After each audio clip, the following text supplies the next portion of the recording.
पीयूष जी, बहुत बहुत स्वागत है आपका। और सबसे पहले तो बधाई हो, असम में जिस तरह से बीजेपी ने बिग बैंग शिरकत की है और जो रणनीति बीजेपी की रही है, लुक ईस्ट पॉलिसी रही है, वो काम आई है कहीं ना कहीं। लेकिन जिस तरह का प्रदर्शन सबसे पहले तो कांग्रेस का रहा है, उस पर आपकी पहली टिप्पणी क्या है? आज सुबह से हमने कई नेताओं से बात की है कांग्रेस के, एटलीस्ट इस बार वो ये तो मानने को तैयार हैं कि उनकी रणनीति गलत साबित हुई और उन्हें मनोमंथन करने की ज़रूरत है। मैं समझता हूं कि भारत की जनता ने कांग्रेस मुक्त भारत की ओर एक बड़ा पड़ाव आज पार किया है। आसाम में उनकी सरकार एकदम निकम्मी थी, कुछ काम नहीं हो रहा था। 2 वर्ष में प्रधानमंत्री और उनके पूरे सरकार ने जिस प्रकार से पूर्वी भारत के प्रति संवेदना की, विकास के कामों को तेजी दी और 70 वर्ष का जो बैकलॉग था डेवलपमेंट का, उसके प्रति एक तेजी से, तेज रफ्तार से जो काम किया, उसकी सराहना इस चुनाव में आसाम की जनता ने की है। इसी प्रकार से अगर आप वेस्ट बंगाल का देखें तो कांग्रेस ने जो जिस प्रकार से अनहोली अलायंस कम्युनिस्टों के साथ किया, एक अपॉर्चुनिस्टिक पार्टी का दृश्य दिखाया, उसको जनता ने नकारा है बुरी तरीके से।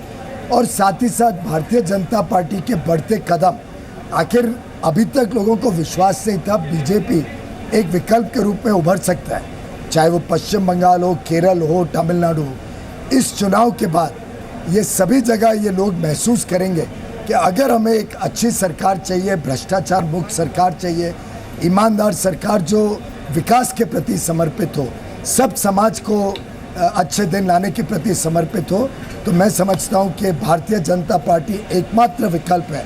ये बात देश ने स्वीकार की है। और कांग्रेस डायनेस्टिक, करप्ट और अपॉर्चुनिस्टिक पार्टी जो एक परिवार के आगे सोच ही नहीं सकती, जो नकारात्मक भूमिका हर वक्त दिखाती है, विकास में बाधाएं डालती है, उसको जनता ने नकारा है। बिल्कुल, लेकिन अब जो सबसे बड़ी उम्मीद है पीयूष जी इस समय बीजेपी से, वो ये है कि अगले सेशन में, एक तो जिस तरह से तमिलनाडु में जयललिता जी का प्रदर्शन रहा है, बंगाल में ममता ने जिस तरह से क्लीन स्वीप किया है, आसाम में आपकी तो सरकार बन ही रही है, और केरल में जिस तरह से कांग्रेस का सफाया हुआ है, उसके बाद अब जीएसटी, क्या ये एक सपना ना रहकर जल्द हकीकत बन सकता है? मैं समझता हूँ संभावनाएं बढ़ जाती है इस चुनाव के नतीजों से। कांग्रेस को भी ध्यान में आएगा कि अगर वो विकास में बाधाएं डालती है तो जनता उसको नापसंद करती है। और मैं समझता हूँ कि सभी परिणामों से जो कांग्रेस और कम्युनिस्ट नेक्सस एक्सिस बना था, वो और वीकन हुआ है और आगे चल के ये और कमज़ोर होता नजर आएगा। पीयूष जी, साथ ही पिछले 2 जो बड़े नतीजे थे, चाहे वो दिल्ली के विधानसभा चुनाव हो या फिर बिहार, उसके बाद काफ़ी आलोचना हुई थी मोदी जी की नीतियों की। कहीं ना कहीं इस तरह के सवाल उठाए जा रहे थे बार बार कि वो एक वेव था 2014 में जिसमें इस तरह का मैंडेट बीजेपी को मिला था। कुछ हद तक फ्रस्ट्रेशन, आप कॉर्पोरेट से भी काफ़ी बातचीत करते हैं, उनमें भी ये फ्रस्ट्रेशन था कि इतने डिसाइसिव मैंडेट के बाद भी सरकार उतनी तेज़ी से रिफॉर्म्स नहीं कर पा रही है, कुछ जो हेडलाइन रिफॉर्म्स है वो नहीं हो पा रहे हैं। अब क्या ये गोल्डन अपॉर्चुनिटी है आपकी सरकार के पास ये सारी शिकायतें एक साथ दूर करने की?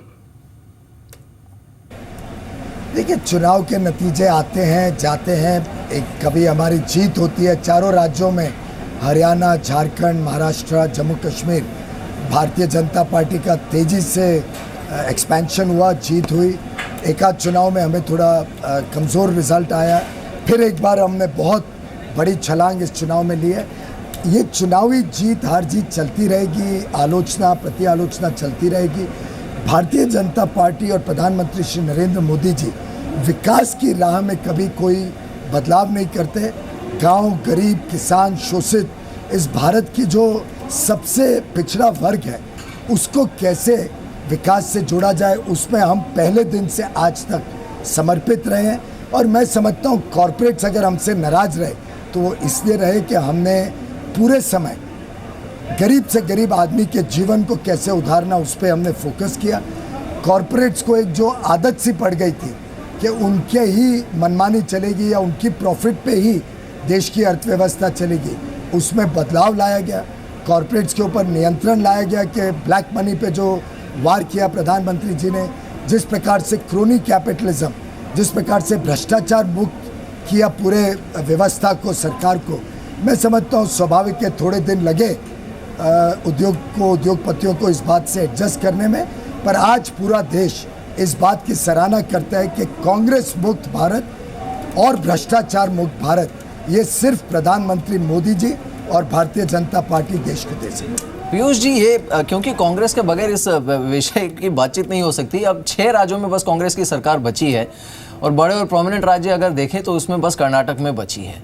ये जो कहीं ना कहीं एक इररिलेवेंस है कांग्रेस का, इसमें क्या अब ये एक्सपेक्ट करना चाहिए उनसे कि अब जब सेशन होगा पार्लियामेंट का तो कहीं एक मनोमंथन के बाद कुछ कंस्ट्रक्टिव अप्रोच लेकर कांग्रेस लौटेगी, या फिर से वही देखने को मिलेगा स्टेलमेट और बिलों का अटकना राज्यसभा में? मैं समझता हूँ अगर वो जनता के मैसेज को, जनता का बड़ा तीखा संदेश अच्छी तरह समझे तो शायद उनके लिए लाभ होगा कि थोड़ा प्रोग्रेसिव नीतियाँ, थोड़ा देश हित की बात पे लगे वो। लेकिन अगर वो इसी प्रकार का नकारात्मक रवैया रखेंगे तो मैं समझता हूँ कांग्रेस और ज़्यादा बुरे परिणाम आगे पाएगी। कर्नाटक में तो मैं समझता हूँ अगले साल वैसे ही कांग्रेस की बड़ी बुरी हार होने जा रही है। 6 राज्यों में, बाकी छोटे मोटे राज्यों में भी अब चुनाव आएंगे 2017 में, उसमें भी परिवर्तन की लहर आएगी। भारत कांग्रेस मुक्त होगा, ये इस चुनाव में एक बहुत बड़ा पड़ाव आज पार हुआ। आपने 2017 की बात की तो ये सवाल मैं पहले पूछ लेता हूँ, मैंने बचा के रखा था, लेकिन अब the big bang will be UP elections 2017 के। एक उससे पहले बड़ा बूस्ट मिला है बीजेपी को। देखिए, भारतीय जनता पार्टी उत्तर प्रदेश में सरकार बनाने जा रही है।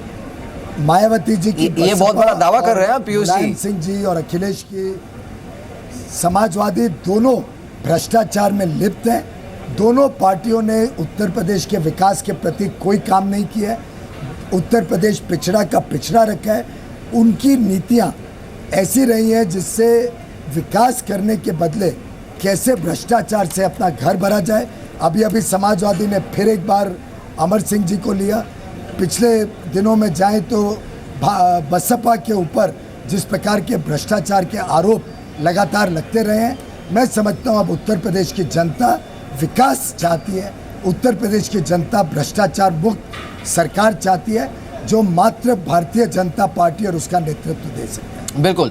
साथ ही आज इनफैक्ट जैसे ही रुझान आना शुरू हुआ उसके बाद प्रधानमंत्री ने जयललिता और ममता बनर्जी दोनों से बात की है। इनफैक्ट एज वी स्पीक इस समय कोलकाता में ममता बनर्जी पत्रकार परिषद संबोधित भी कर रही हैं। तो क्या ये माना जाए कि ये दोनों जो कि अपने आप में काफ़ी स्ट्रॉन्ग लीडर्स हैं, इनकी तरफ से एक अच्छा डायरेक्ट इनडायरेक्ट सपोर्ट अगले सेशन में एक्सपेक्ट किया जाए राज्यसभा में?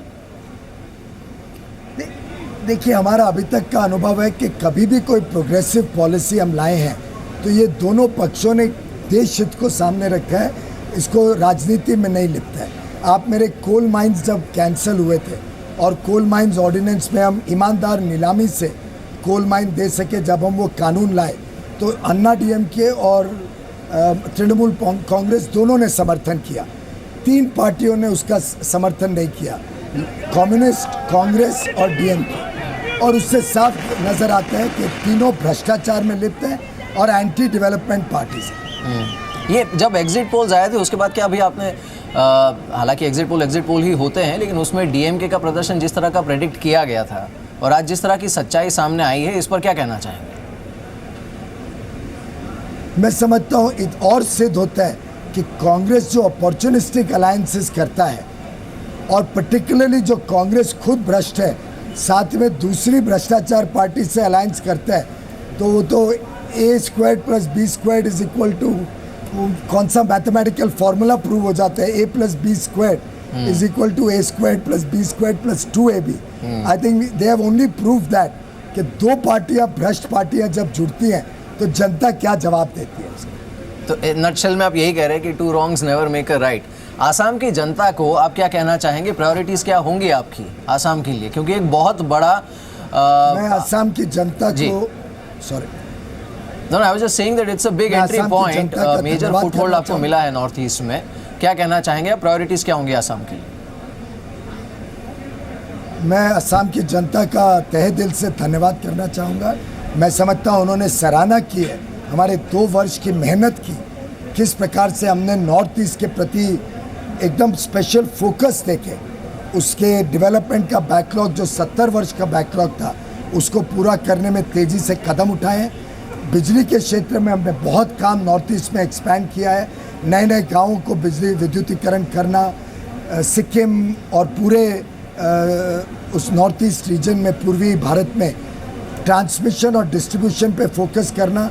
अरुणाचल के 1000 गांव में अब हम सौर ऊर्जा से बिजली पहुंचाने जा रहे हैं, वहाँ की सड़कें सुधार रहे हैं। मैं समझता हूँ आसाम की जनता अंडरस्टैंड कर रही है कि सिर्फ भारतीय जनता पार्टी और BJP led by Narendra Modi ji उनकी चिंता करते हैं और उनका विकास करेंगे। तो मैं समझता हूँ कि उन्होंने सही निर्णय लिया और उनको विश्वास दिलाता हूँ हम सब प्रतिबद्ध हैं उनके आगे के विकास में तेज़ी से काम करेंगे और असम में एक नए दृष्टिकोण से वहाँ का विकास हो। पीयूष जी, इस बीच राहुल गांधी का बयान आया है, उन्होंने ये कहा है कि हम जो हार हुई है कांग्रेस की, जनता ने जो मैंडेट दिया है उसका वे स्वीकार करते हैं। राहुल गांधी को आप क्या कहना चाहेंगे? और साथ ही एज अ पॉलिटिकल ऑब्जर्वर मैं आपकी राय चाहूँगा कि जो अगस्टा को लेकर कांग्रेस ने जिस तरह का रवैया अपनाया, जिस तरह से चीज़ें हुई, बयानबाजी हुई and they didn't come clean, क्या इसका भी असर कहीं ना कहीं इलेक्शन में हुआ है?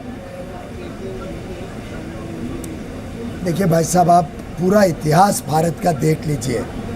कांग्रेस पार्टी ने दशकों से इस देश में भ्रष्टाचार किया है। एक ही परिवार का राज्य चला, उस परिवार में एक एक सदस्य के ऊपर भ्रष्टाचार के बड़े बड़े आरोप लगे हैं और मैं समझता हूँ आज भारत की जनता एक भ्रष्टाचार मुक्त भारत चाहती है और कांग्रेस उस भ्रष्टाचार का प्रतीक बन गई है। अच्छी बात है अगर कांग्रेस का नेतृत्व इसमें आत्मचिंतन भी करे और आगे चल के इन सब विषयों में खुलासा करे, इन सब विषयों से एक ईमानदारी के रास्ते पे अपनी पार्टी चलाए।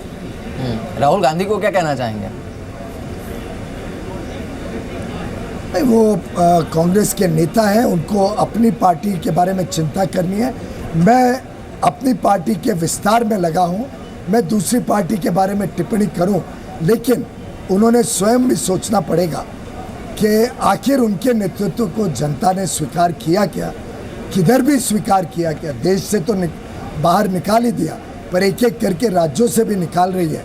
तो कांग्रेस के पूरे लीडरशिप और कांग्रेस के कार्यकर्ता शायद पुनः विचार करेंगे कि उस नेतृत्व को आगे भारत की जनता किस प्रकार से देगी। बिल्कुल। चलिए, इस बीच प्रधानमंत्री नरेंद्र मोदी कुछ ही देर में भारतीय जनता पार्टी के दफ्तर में पहुंचने वाले हैं और ममता बनर्जी का बयान मैं आपको बताता हूं सिमिलर लाइंस पे जो पीयूष जी आप खुद भी कह रहे थे, that people have understood opposition's lies. और उन्होंने ये भी कहा है कि जो पिछली बार से भी बड़ी जीत उन्हें हासिल हुई है, इससे ये साफ हो जाता है कि वोटर्स जो हैं उनका रुझान विकास के प्रति है और अपोजिशन ने मिलकर जो साठगांठ की थी उसे करारा जवाब बंगाल की जनता ने दिया है। ये सिमिलर अंडरटोन, सिमिलर फीलिंग्स, ये और कितना आगे सिमिलर देखने को मिलेगा? मैं समझता हूँ कि आगे कर्नाटक का चुनाव अगले वर्ष आएगा, उसमें भारतीय जनता पार्टी की विजय निश्चित है। उत्तर प्रदेश और पंजाब दोनों में भारतीय जनता पार्टी और पंजाब में भारतीय जनता पार्टी और अकाली सरकार में आएंगे पुनः एक बार पंजाब में। और उत्तर प्रदेश की जनता समाजवादी और मायावती जी को पूरी तरीके से नकारेगी। भ्रष्टाचार मुक्त विकास के प्रति समर्पित उत्तर प्रदेश का मैं भविष्य देख रहा हूँ। बिल्कुल। चलिए पीयूष जी, बहुत बहुत शुक्रिया हमारे साथ सबसे पहले जी बिजनेस पर इस बातचीत में शामिल होने के लिए। पीयूष गोयल जी की पहली प्रतिक्रिया बीजेपी की जीत आसाम में, उसके बाद आप देख रहे थे जी बिजनेस पर। All the best Piyush Goyal ji आने वाले चुनावों के लिए भी।